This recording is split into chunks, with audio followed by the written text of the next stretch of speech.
Start. We heard the learned counsel on either side stop the learned senior counsel for the appellant company, Mr. P.S. Misra, argued in detail and contended that the learned single judge has seriously erred in quashing the proceedings under Section 482 CRPC stop. The learned counsel for the appellant company contended that the allegations in the complaint clearly made out offences punishable under Sections 420, 406, 423, 424, read with Section 120B IPC stop. The learned counsel for the respondents, on the other hand, contended that the complaint was filed only to harass the respondents and it was motivated to malafide intention stop. It was argued that the entire transaction was of civil nature and that the respondents have made a substantial payment as per the hire purchase agreement and the default, if any, was not willful and there was no element of misappropriation or cheating stop. The respondents also denied having removed any of the items of the disputed property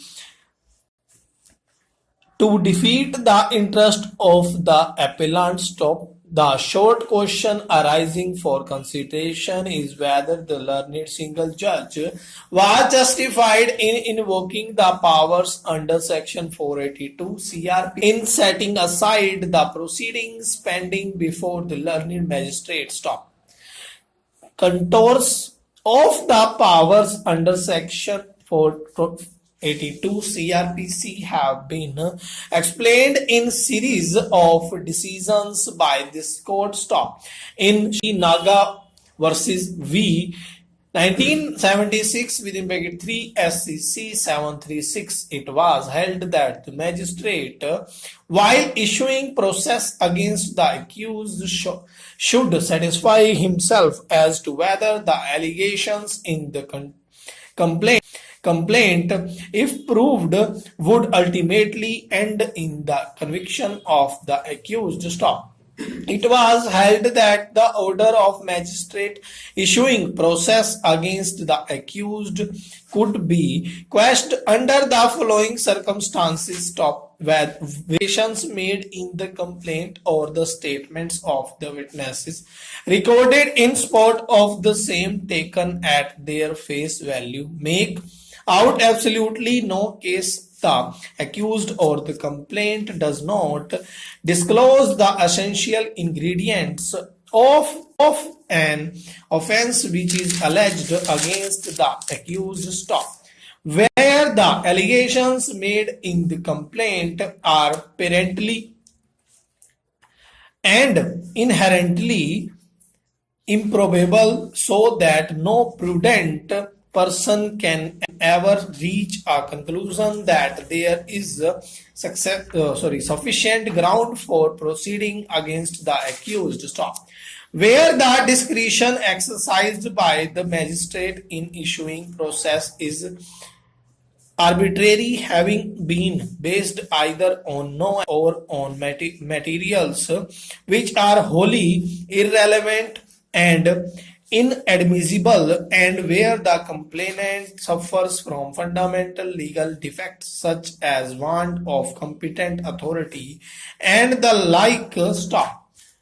Whether quashing of the FIR filed against the respondent for the offences under sections 161 and the 166 of IPC and section 5 within bracket 2 of the Prevention of Corruption Act was proper and legal stop. Reversing the order passed by the High Court, this court explained the circumstances under which such power could be exercised stop. Apart from reiterating the earlier norms laid down by this court, it was further explained that such power could be exercised made in the FIR or complaint are so absurd and inherently improper on the basis of which no prudent person can ever reach a just conclusion that there is sufficient ground for proceeding against the accused. Stop. However, this court in R versus K 1996 held that at this stage of quashing FIR or complaint, the High Court is not justified in embarking upon an inquiry as to the probability, reliability or genuineness of the allegations made therein. Stop. Para.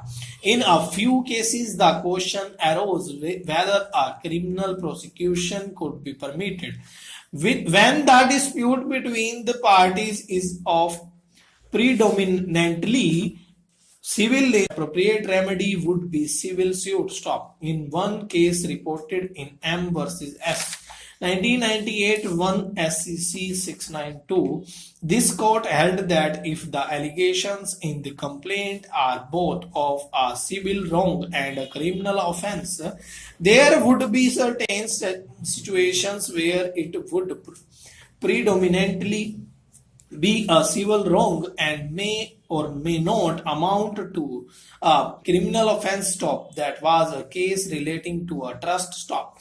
There were three trustees, including the settler. Stop. A large house constituted a part of the trust property. Stop. The respondent and the complainant were acting as secretary and manager of the trust, and the house owned by the trust was in the possession of a tenant. Stop. The tenant were the building, and the allegation in the complaint was that two officers of the trust in conspiracy with one of the trustees and his wife created documents showing tenancy in respect of that house in favor of the wife of the trustee. Stop. Another trustee filed a criminal complaint alleging that there was commission of the offense under sections 406 467 read with sections 34 and 120B of the Indian Penal Code. Stop. The accused persons challenged the proceedings before the High Court under section 482 of the Code of Criminal Procedure, and the High Court questioned the proceedings in respect of two of the accused persons. Stop. It was